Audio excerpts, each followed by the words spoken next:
Hi, in this video tutorial I'll show you how to download videos from Facebook to our device. Let's go to Facebook and see how to do it.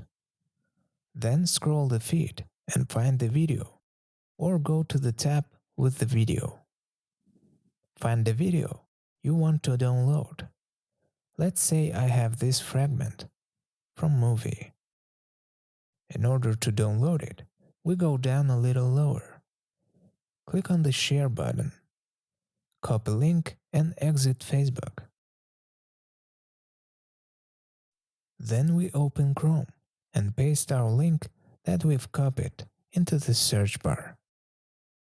Then click on Search. Here is our video. We turn it on.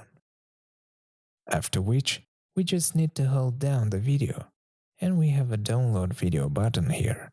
Click on it. After that, the download starts and we can go into the details. It's loading and it will load in 5 seconds.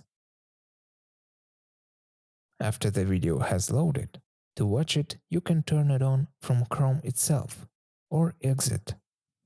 Then go to the gallery and your video will be waiting for you in the download folder. Thus, you have learned how to download videos from Facebook. Thank you all for watching. Subscribe to the channel, turn on notifications, and see you soon.